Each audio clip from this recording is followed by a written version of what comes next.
Okay, so to the Toronto housing bubble. So I moved to Canada now almost 2 years ago, and this is about all I've heard. Every time I read the news, right, last year housing went up 15%, and this year 33%, something like that. And now they're talking about introducing rent controls. And it's not just Toronto, but there's this problem that housing keeps going up and up and up, and it becomes less and less affordable for people who already don't yet own houses, who have to rent, who want to buy. So the question I want to explore is what does halakha have to say about pricing, both for buying houses, for renting houses, on two levels. One, on the question of whether there is such a thing, or what would it mean for the price to be too high. And the second is, do we have any right to try to control the price as it continues to rocket up? So we will start with the same sources that we did last time. So number one is the source for the laws of Ona'ah. So just a bit of review. We mentioned 2 weeks ago, and I think Rav Chiner probably discussed it again last week. There are two distinct concepts in halakha that we need to discuss. One is called Ona'ah, the laws of overcharging, really deceptive overcharging, or as someone who emailed me about the lecture said, not necessarily deceptive, but any case when you're taking advantage of ignorance, but basically deceptive overcharging, where if you overcharge somebody by a certain amount, so the sale is automatically voided.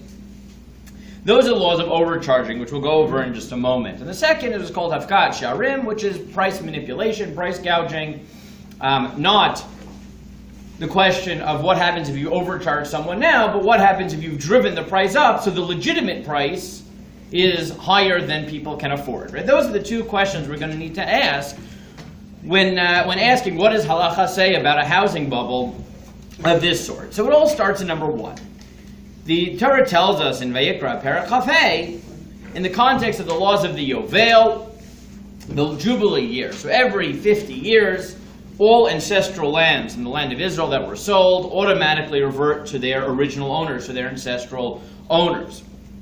Now, since that's the case, so a few things are true. One is that halakha really discourages people from selling their ancestral lands. And therefore, even after you've sold your ancestral land, and even though we've already qualified that sale and said that after 50 years, or in the 50th year, the sale will revert to the original owners, in addition to that, we say that there's a rule that you're allowed to redeem the property. Either you or your relatives are allowed to redeem the property and buy back your ancestral property that you sold. Now, since we know that all sales will revert in the 50th year, there's a very easy way of figuring out the price of the field. Right? So if you sold the field for $1 million for 25 years, so then we know that if, 10 years in, you want to buy back the field, so it's very simple. You take, what do we say, million, you divide it by 25, so it was $40,000 a year. 10 years in, you've used $400,000 worth of it. If you want to redeem it, you have to redeem it for the remainder, which is the $600,000. And in that context, the Torah says don't overcharge or underpay, and make sure that it's exactly as you said it was going to be. So that's number one. When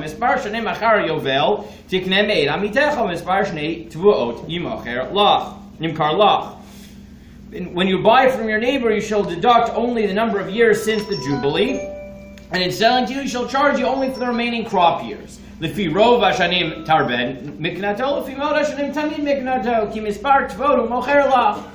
on the number of years left. If it's more, you pay more. If it's less, you pay less. Because he really sold you, he didn't really sell the land to you. He rented it to you, he leased it to you until the period of the Yovel. He leased you a number of crop years. Lo tonu ishad amito, and you shouldn't overcharge, you shouldn't oppress, you shouldn't wrong your friend. V'areta me'elohecha ki ani Hashem Elokechem, and you shall fear God, for I am God. And that is the law of Ona'ah.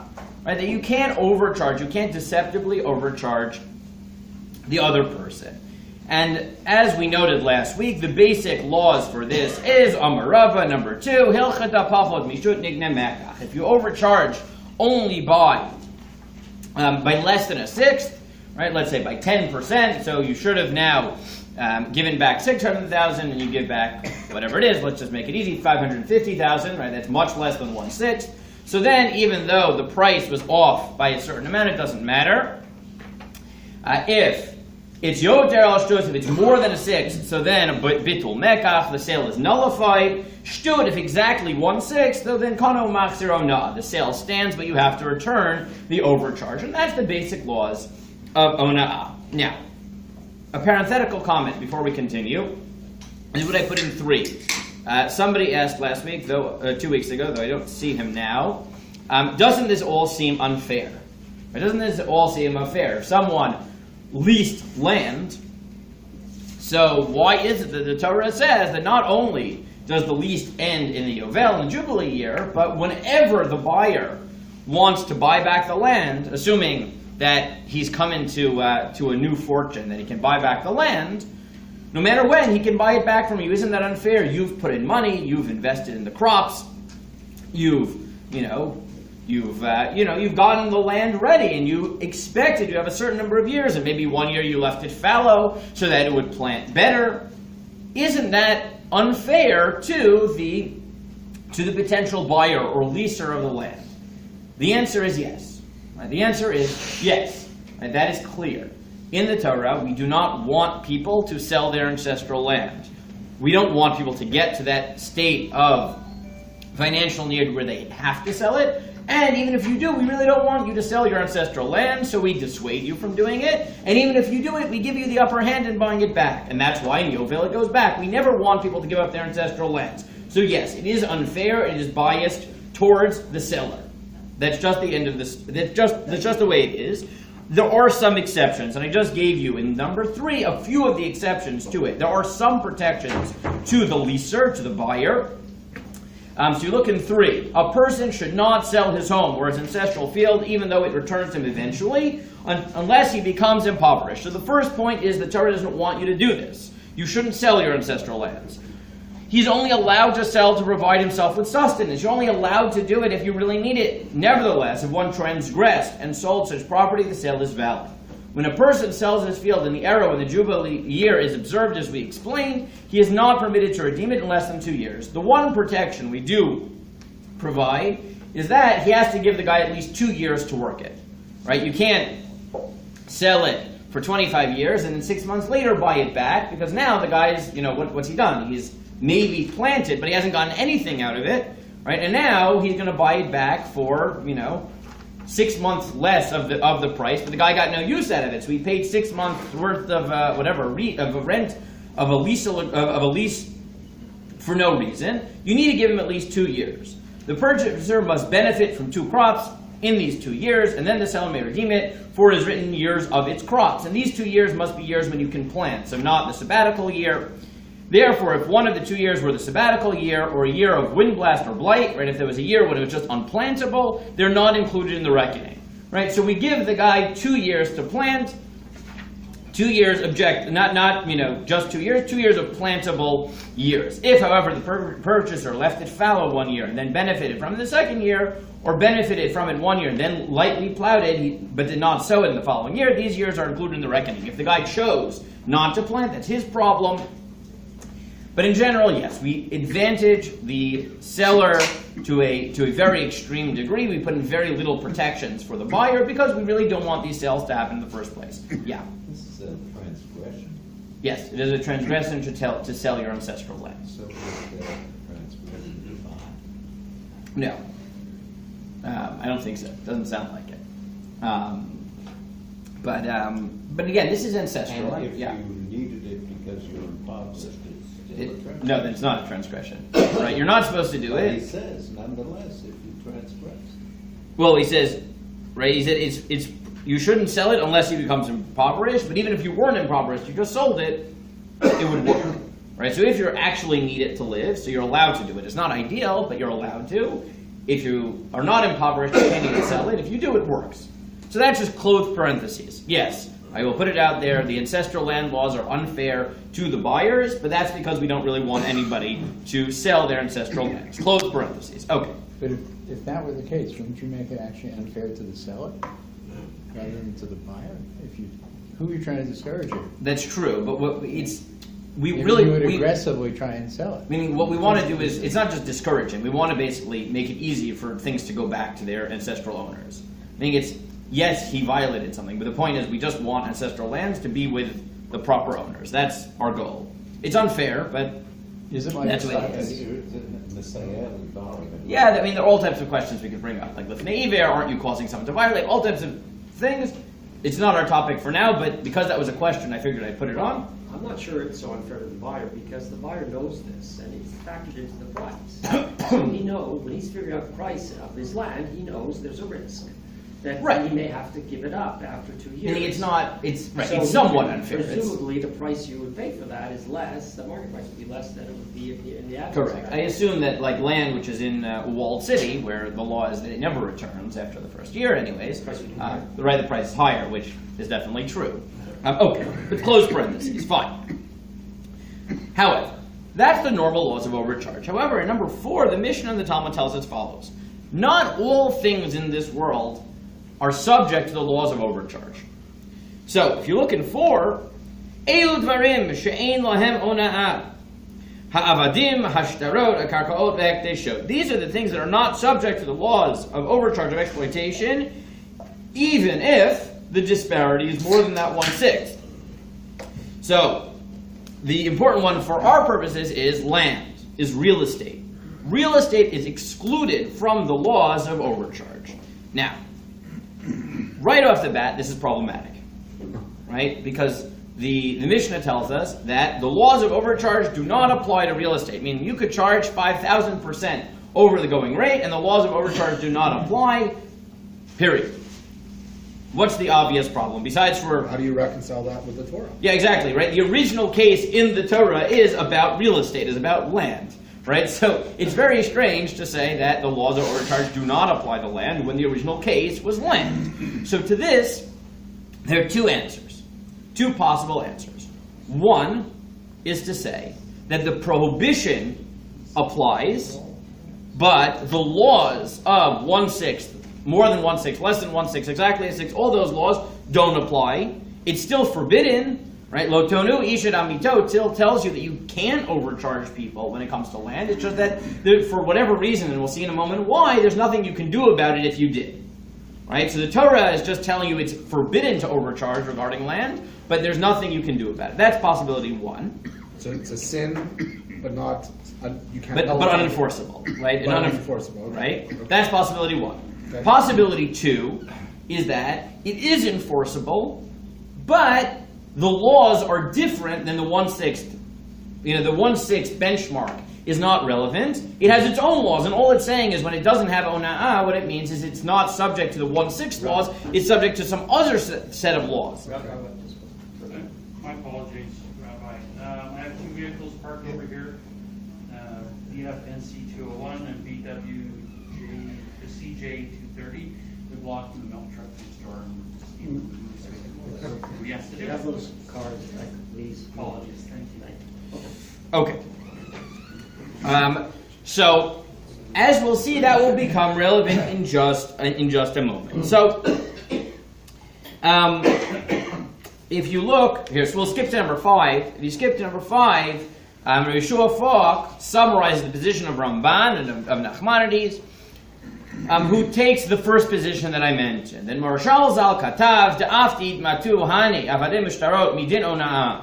Mikom Makom Lo Gar'ei Me'onat Dvarim U'gnei Vadad V'chalotonu Ish Achivein Im Lo Shamocher Batrol Yadam Me'onat. Marshal writes that when we say that these are not subject to Ona'ah, all we mean is that the laws of return don't apply to them, but it's forbidden.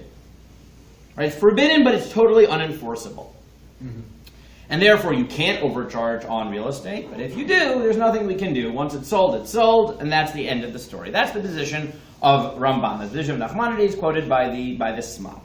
This also applies, because you told us 2 weeks ago, to underpaying. Right, underpaying. Right, overcharge, underpay, The same. same laws.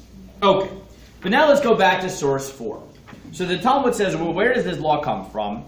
So, Minani Mili, the Tana Rabbanan, V'chitim Karum, Emkar Lamitecho, Kanu Miyad Amitecha, Davar Nikre Miyad Liyad. When we have the laws of Ona'ah, we say that it says when you buy from somebody's hand, which implies that the laws of Ona'ah apply to something that I can hand over. And you can't hand over real estate. So that's the Talmud's reason for saying that the laws of Ona'ah don't apply. Then the Gemara asks a second question. By Rabbi Zera. Okay, this is true for selling land, but what about schirut? What about renting? Right? What about renting? If you overcharge on a rental agreement, does that have the laws of Ona'ah? So do you say yesh lo-ona'ah or ein lo-ona'ah? Is it memkar omer achman avalo schirut? Is it that a sale is subject to the laws of overcharge but not rental? Dilma lo shna. So omer le Abaye miktiv memkar leolam memkar stamaktiv v'hainam yomei mechirahu. Said rental is nothing more than a temporary sale, and therefore whatever law applies to permanent sale applies to rental as well. And therefore, if you take those two together, with both buying real estate and renting real estate, or a house, which for halachic purposes is real estate, the law would be that the laws of overcharge do not apply to real estate. Again, what does that mean? So one possibility is the laws don't apply at all, or at least it's forbidden, but there is no law of return. Right? It's totally unenforceable, either for rent or for buying real estate. You can never, right? You can't enforce the laws of Ona'ah. If somebody overcharges, too bad, right? However, there are other possibilities. If you look at number 6, the Talmud says as follows: Amar Rava, Amar Rav Chizda, Amar Rav Chasa, Boy Rebbe Ami. When we said that Ona'ah ein lohem, that they don't have the laws of Ona'ah, of overcharge, what about Bitul Mekach yesh lohem o ein lohem? What about Bitul Mekach? So what does that mean? So as we mentioned, there are 3 standards. There's less than 1/6, where if you overcharge someone by less than a sixth, it's unenforceable. At exactly 1/6, the sale stands, but the overcharge must be returned. At more than 1/6, right, the sale is nullified. So the Talmud asked, okay, well, what did we mean when we said Ona'ah ein lahem, that they don't have the laws of overcharge? Does that mean they don't have any of these laws, meaning not less than 1/6, not 1/6, not more than 1/6, meaning I could charge you 5,000% and you still couldn't enforce it? Or is it just a very narrow law, namely that exactly at 1/6 the sale would stand and I wouldn't return the money, but at more than 1/6 we would nullify the sale? My meaning is the only difference between real estate and chattel, the exact 1/6 mark, where for chattel the sale would stand, I would return the 1/6, and for real estate I would not return the 1/6, but as soon as I hit more than 1/6, it's 1/5, so then both chattel and real estate, you could enforce the nullification of the sale. So that's the Talmud's question. Now, one position, and I just gave you the summary in number 7 from the Rif from Yitzchak Alfasi, is that this is in fact how we rule. That and some people rule in accordance with this and say, so as I said before, right, one possibility is to say the laws of Ona'ah don't apply at all to real estate. Possibility 2 is to say the standards are different. So one position actually accepts this in the most minimalist fashion possible, which is the only difference between real estate and chattel is the 1/6 mark exactly. If it's less than 1/6, right, overcharge, so then both real estate and chattel, the sale stands, you don't return. If it's more than 1/6 overcharged, then both real estate and chattel, you do have to return the sale. You have to nullify the sale. The only difference is exactly at 1/6. For chattel, the sale stands and you return the 1/6 overcharge. For real estate, you don't return it. That's it. That's the only difference. But that is a minority position that is basically not entertained by most of the authorities. Most authorities accept one of the following 2 views. And we'll read it inside in just a moment. One view is the position of Rambam, of Maimonides. And that is that when we said Ona'ah ein lohem, when we said that real estate does not have the laws of overcharge, and you can't enforce it, even if it's 5,000% above the proper price, right? That's what we mean. right? There is no price on real estate, period, end of story. Presumably, it would still be forbidden, but maybe not, and we'll see in a moment why. If I asked you, why would you think that real estate, you couldn't enforce the laws of overcharge no matter how much somebody overcharged? Why would you say? There's no set price, it depends on the land. Each Right. You would say it's either impossible or at least very difficult to say there's a price on real estate. Now, why is it difficult to set a price on real estate? They're all different. So one of them is all different, but that's true of chattel also, right? That's true of shirts, that's true of anything, right? But real estate is even worse than that. It varies with time, it goes up and down. Exactly. Is that real estate lasts forever, right? Land lasts forever. So it's true that, a slice of pizza 75 years ago may have cost a dime, right? And now it costs whatever it costs. But you can't buy the slice of pizza from 75 years ago. It would not be in any edible state right now. As opposed to real estate, right, at least the land, right? The house maybe is falling apart, but if we're just talking about land, let's make it easy. The land is what it was 75 years ago, right? And therefore, somebody could legitimately say with real estate, look, I understand the going rate is that this property is worth $1 million.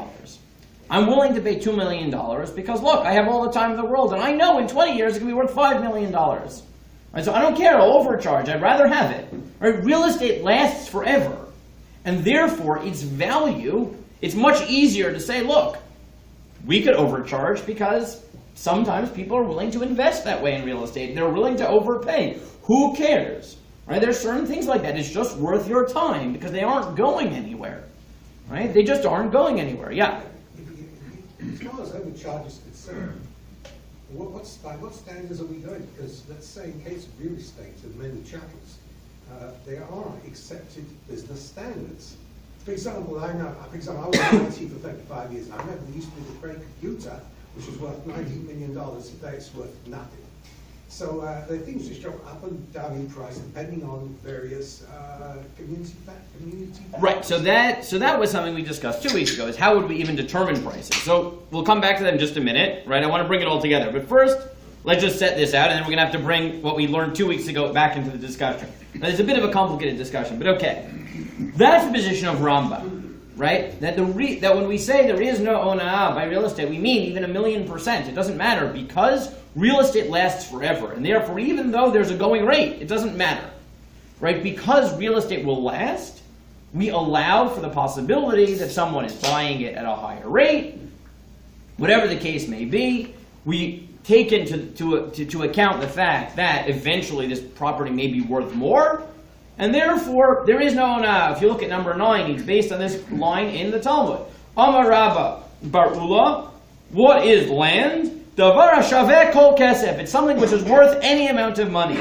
In an objective sense, real estate is worth anything. Why?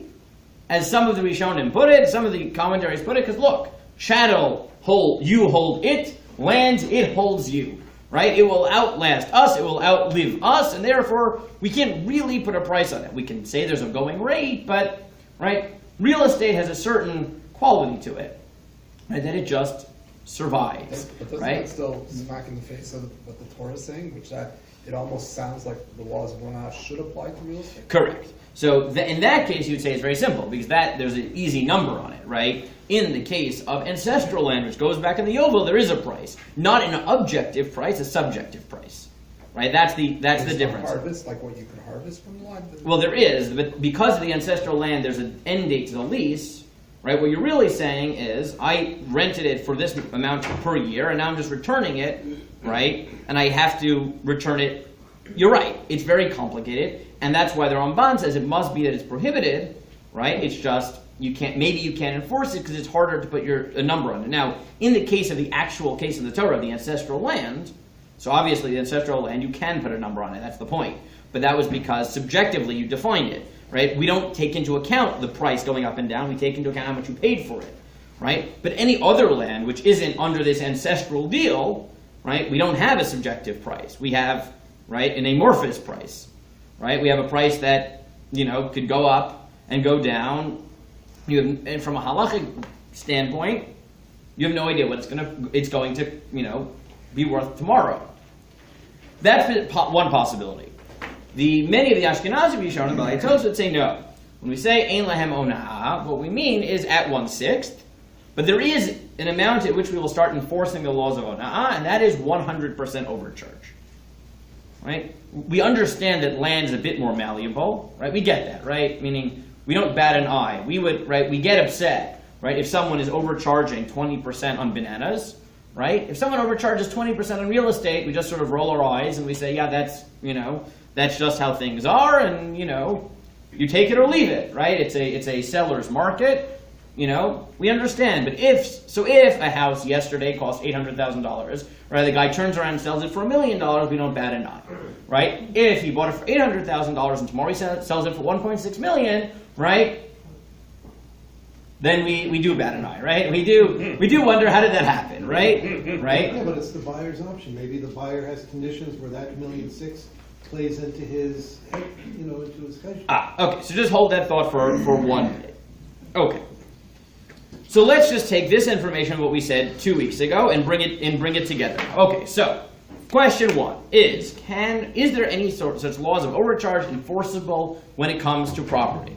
Okay. So I'll put in the caveat now, and then we'll have to remember what we said 2 weeks ago. If there is an objective price, there's a market standard for real estate. So then, can you overcharge, and is it enforceable if you do? So, according to the Ramban, it's always forbidden. That's not necessarily clear, but according to the Ramban, it's always forbidden. Most of the commentaries assume that's true.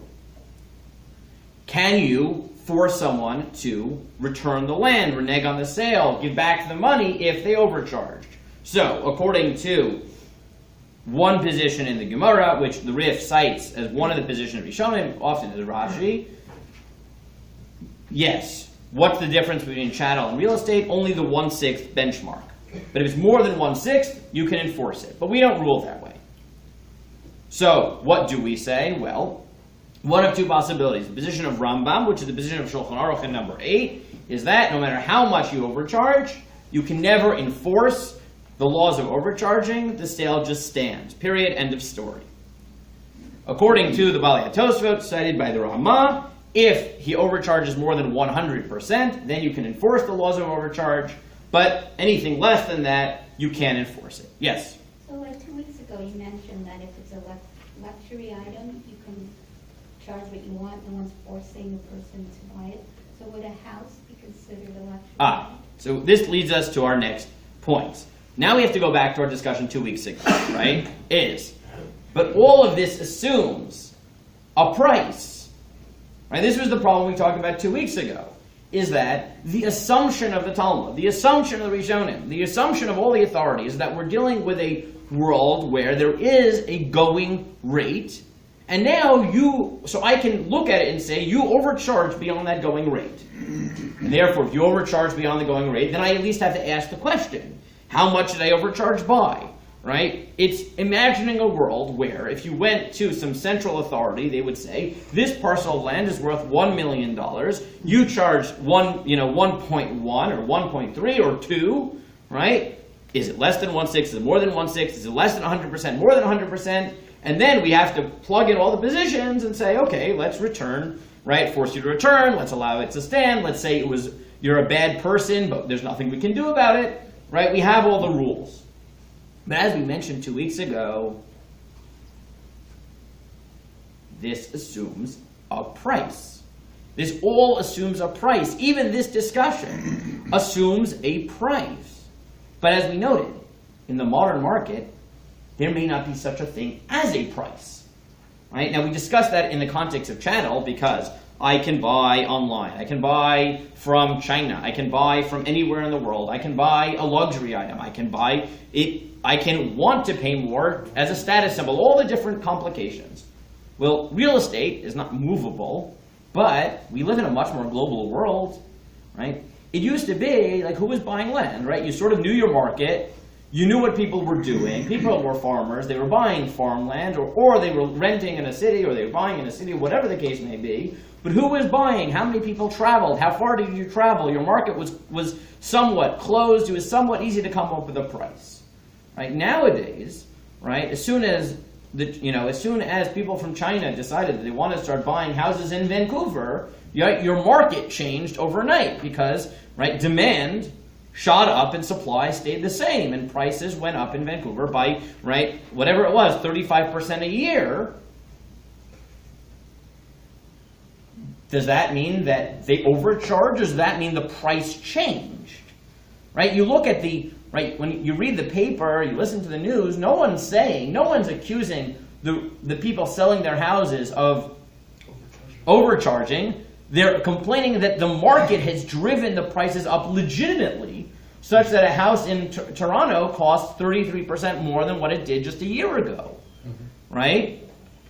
Yes, it is unbelievable, right? It's astonishing, right? It's happening in my parents' community. My parents' community, right, for a long time, prices were somewhat stable. They moved at a reasonable rate, right? They grew at 10% a year because you basically knew, or whatever it was, because you knew who was moving into the community, right? You know, the commute wasn't changing to Manhattan. Everyone knew how much you were paying. And then, right, the Hasidim from Brooklyn decided that Staten Island's a bit of a cheaper option and moved in hundreds of families, and suddenly there was a new market introduced, right? So supply stayed the same, demand went up, prices shot up. That's just the way the markets work, right? Real estate, just like chattel, just like anything else in our modern market, is hard to put your finger on. And therefore, in addition to the questions of theoretically, could we enforce the laws of overcharge, we have to ask the same question we did 2 weeks ago. Is there such a thing as a price? Right? And the answer is not really. Right? Prices change so rapidly. Right? I mean, I had a friend. They bought a house for, the 800,000 1.6 wasn't theoretical. We had a friend who bought 800,000. 2 months later, the house next door, the same size, sold for 1.6. Why? Because they bought it to live in. The person next door bought it to rent out. Right, and divided into 2 houses, right, and rented out 2 things, and they know, right, rent also goes up 100% a year, right, which is also astonishing, and therefore, right, in addition to the question of what is the theoretical law of overcharge, we have to ask, okay, but that's if you can set a price, but if you can't even set a price, right, or as you mentioned, people are willing to pay it, right, Ona'ah is only deceptive overcharging. There is no deception here. Right? People will tell you, look, I understand today my house is worth 1.5. I want to sell it to you for 1.7. Why? Because you don't buy it, in 2 weeks from now it will be 1.7. Right?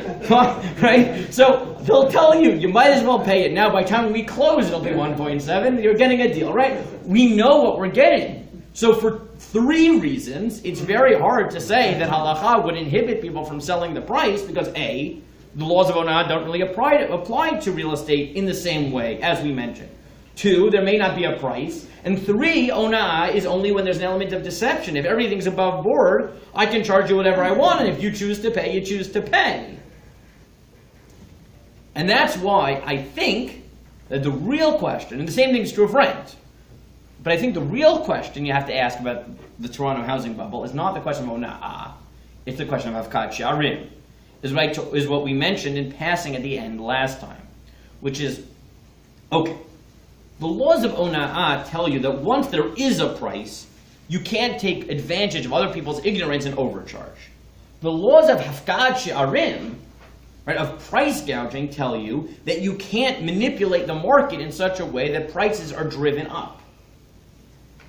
Now, or more specifically, the Talmud says that in cases of certain things, the government should intervene to ensure that prices don't go up, right? To ensure that prices aren't shooting up at unimaginable rates.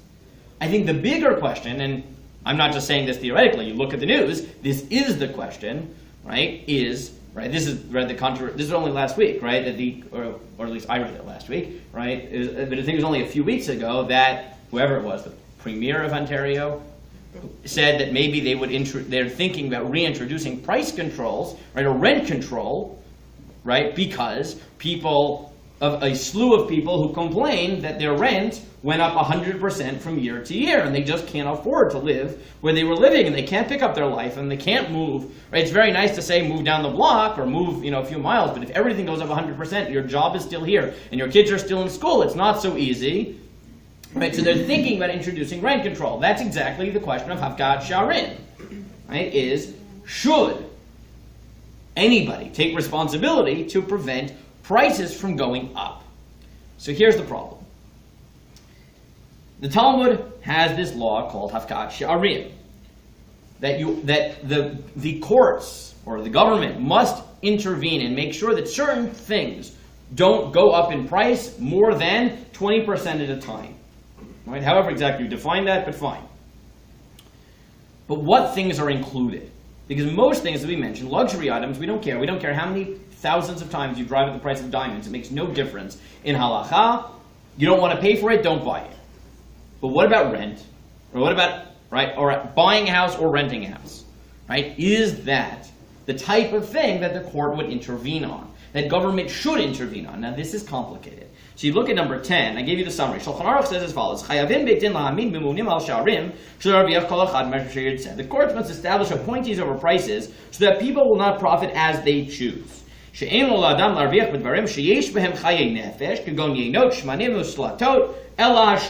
should not benefit on things that are necessities, life necessities, like wine, which was at some point a life necessity. Now it's not, but it used to be, because people couldn't drink water, because it was contaminated. So wine, oil, and flour, only 1/6, which really means a fifth, right? Outside sixth, inside fifth, whatever, right? Quick math, right? It's if something's $100, a fifth of it is 20. The total now would be 120. Therefore, a sixth of the total is a fifth of the original. So we talk about a sixth. Fine. Okay.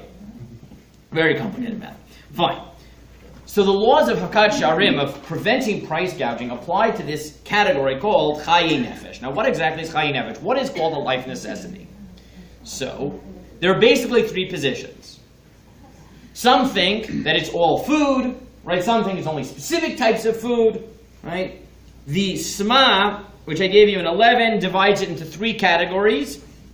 And I'll just go with that for now, which says that there are really three categories. There are articles, I'll read in English. The laws divided into three categories for Rambam. Articles which life depends on and the like, such as wine, that should be oil, and flour. You can profit up to 1/6 and no more. There are absolute life necessities, right? We'll call it bread and milk, okay?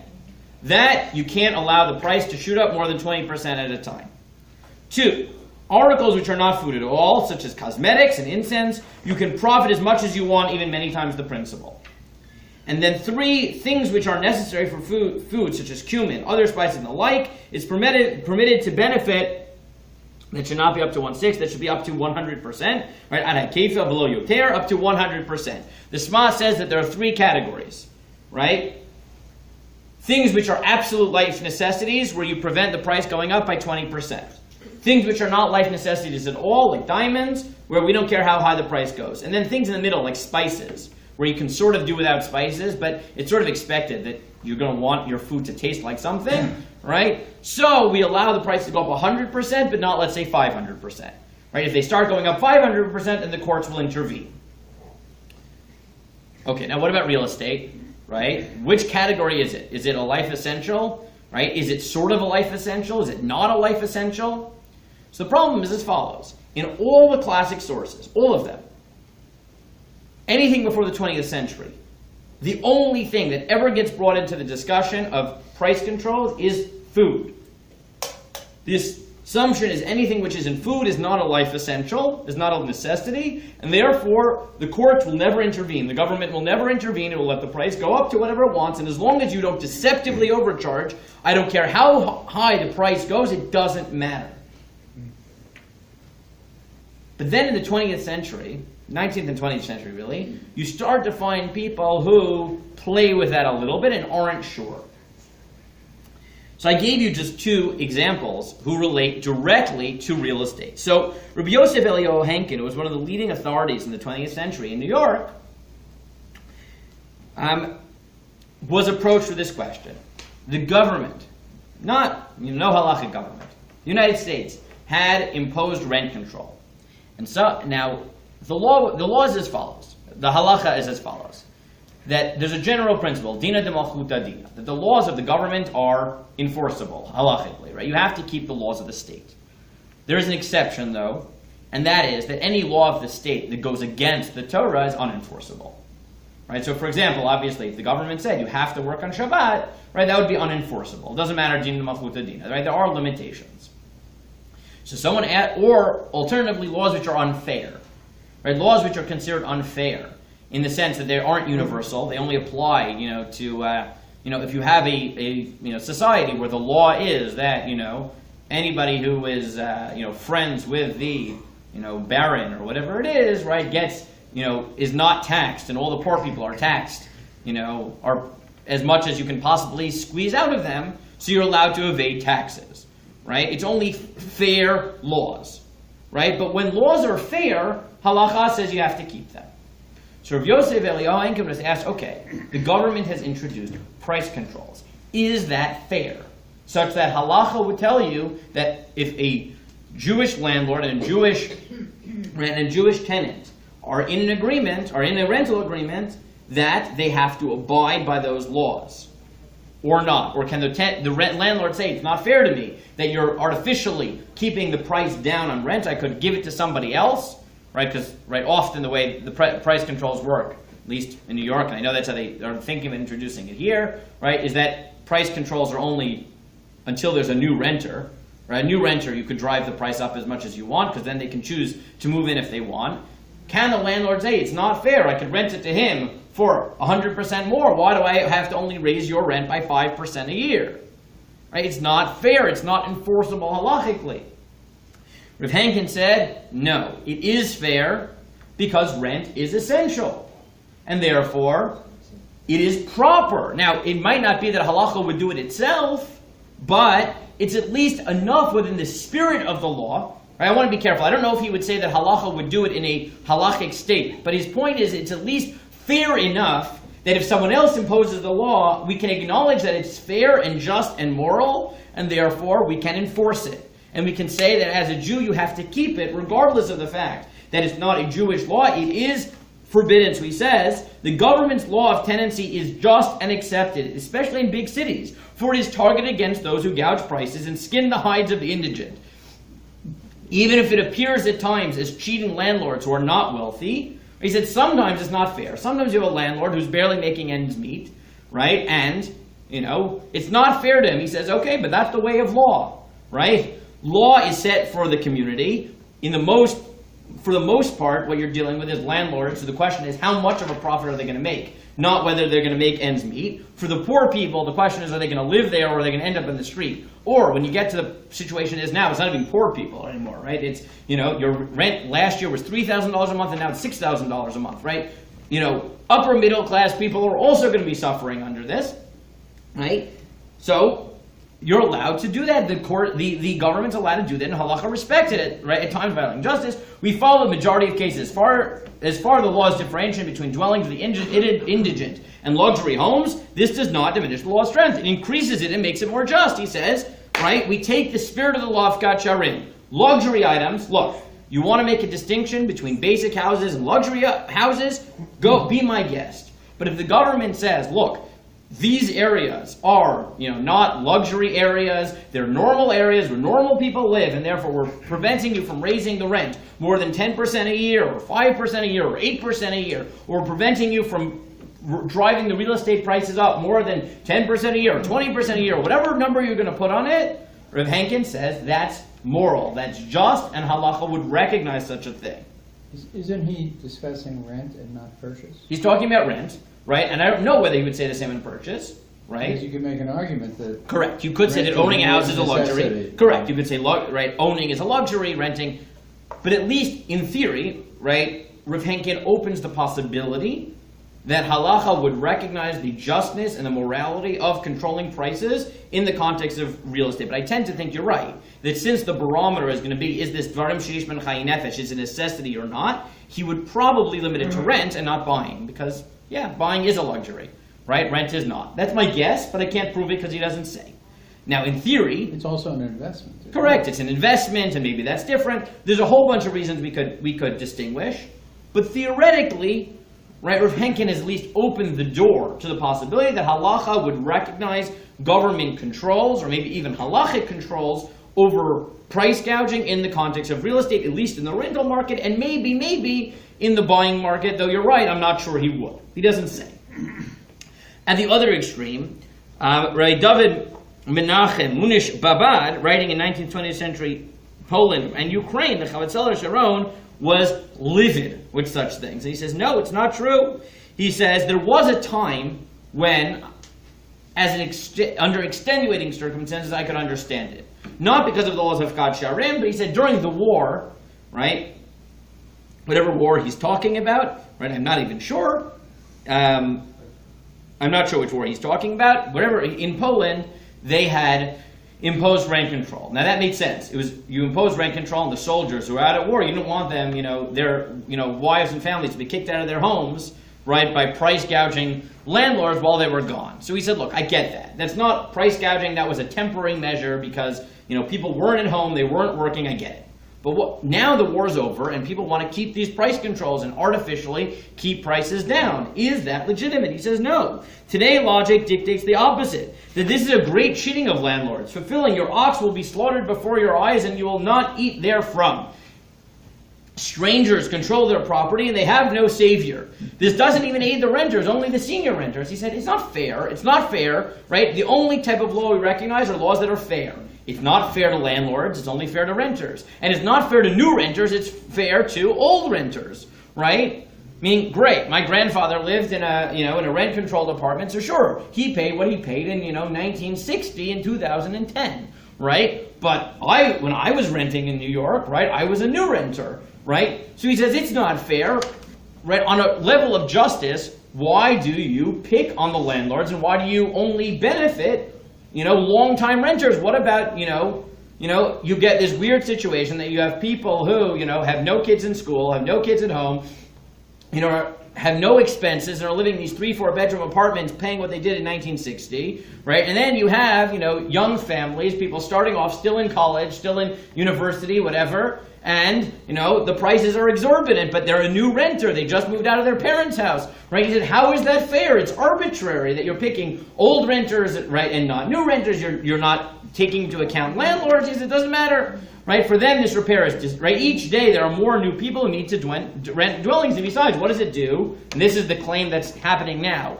is rent controls prevent new buildings from being bought, which in the long term will decrease demand. Decrease supply, increase demand will drive prices up in the long term, right? Price controls are artificial. He said for them this repair is destructive, causing the rent to increase greatly, and one cannot find a dwelling, which was not the case before the war. There'll be no extra houses. There'll be no nothing, right? This is especially true when we know that the law comes from certain elected officials who are liberal with communist and socialist views. In order to oppress the wealthy, nothing is new in the world. Nothing is new, okay? To oppress the wealthy and take their money. All of these views are against the Torah. And he says, besides, it's the socialists. You can look at the Hebrew, right? He says, right? If you can read that in the last line, ha-communistin v'socialistin, right? Right? He said, besides, this isn't a Torah value, this is socialism, right? This is communism, right? This is external to our system. He says, forget it. So here, as I mentioned, the laws of overcharge, I think, don't apply. First of all, because the laws of real estate in general, both for rent and for buying, are extremely limited. 2, as we mentioned 2 weeks ago, determining prices nowadays is near impossible for anything. 3 is all of this is above board. The bigger question is, should the government step in and try to control rent and maybe even control the price of buying? But I would leave that as an open question. Rav Henkin says yes, because it's aimed at helping people who are poor, or people who can't afford to live in houses, or people who are going to be kicked out of their house and have to switch their kids out of school and find a new job because they simply can't afford their apartment that went up in 100% this year. Rav Babad says no. Laws are only fair. They're only enforceable if they're fair. And this is only fair to old, poor renters, right? Not new renters, not landlords, not poor landlords, not rich. He said it's arbitrary and therefore it's not binding. Right? So you see that the same questions that are being raised right now, right? Should they control rent in Ontario, in Toronto, right? The poskim discussed it 100 years ago, and it was the same question. It's nothing new. The same arguments. On the one hand, maybe it's fair, it protects those who are unfortunate and can't pay another 100%. On the other hand, it drives, right? It prevents new houses from being built. It drives right? It prevents new supply from being introduced to the market. It will increase demand in the future and drive prices up. It's unfair to landlords, right? You see that same tension, those same disputes coming up over and over again. And it all comes down to this question, is can we expand this category called life necessities to include rent or not? And there really isn't precedent before the 20th century, but you see that the same ethical arguments and the economic arguments that are being made right now by politicians are the same one that rabbis were arguing about 100 years ago, because it is the question of, does this category of Havkat Sharim give us a language to talk about it? I will just add the last point, because I found this astonishing, was that this became a big deal in the 1970s. I don't know exactly what was happening in New York at the time, but all the rabbis in Hapardes, which was a rabbinic journal, talked about this. And many of the authorities who wrote there, they wrote like one-page letters, were on the side of Rabbi Babad, that you aren't allowed to have price controls in halacha. Halacha doesn't recognize it. And in what, I do not even believe this, but I will tell it to you anyways. Rabbi Elimelech Friedman, writing in Hapardes 21, says that he knows of renters who were so convinced that rent control was immoral, that even though the government didn't allow their landlords to raise the rent, they went to their landlords and willingly raised their own rent and pays them more. I don't believe that such a thing ever happened, but he claims that people were so convinced it was immoral that they did it themselves. I don't know if that's true, but okay, I found it fascinating nonetheless.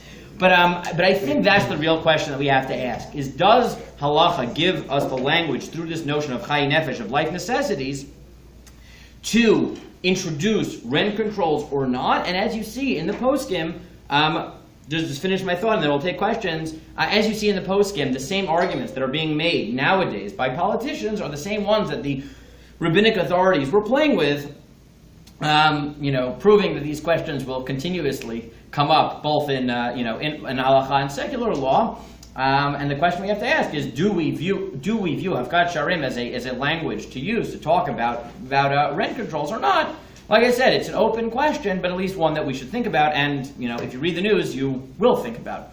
Yeah. And I just want to tell you, I did ask my landlady to read. I said, you really should raise my rent. Wow. Okay, I take it back. I take it back. Yeah, And you could ask her. Like, I said, really, it's so low. did she take it? Did she take you up on it? She eventually did, yeah, because she had another unit that she took back, so she needed to. Okay. Well, you're a better person than I am. So. Yeah.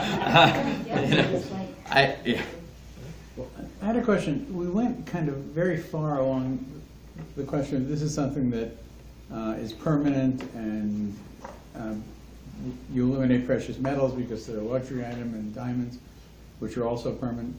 But when you look at what it said here, there were three categories: slaves, documents, and real estate. Oh, and I think things are given to the temple. Right. I mean, that's the laws of Ona'ah, right? Right. Right. So that doesn't have anything to do with permanence. Correct. Those are different stories, and I wanted to focus on real estate. But you're right. I mean, documents are different because they're not considered having intrinsic value, and the Beit HaMikdash is different because it's not really someone who's in the commercial market, and so those are all different. I wanted to focus just on real estate. So it wasn't really just permanence. Correct. It's not just permanence, but that's the case with the karka. Okay.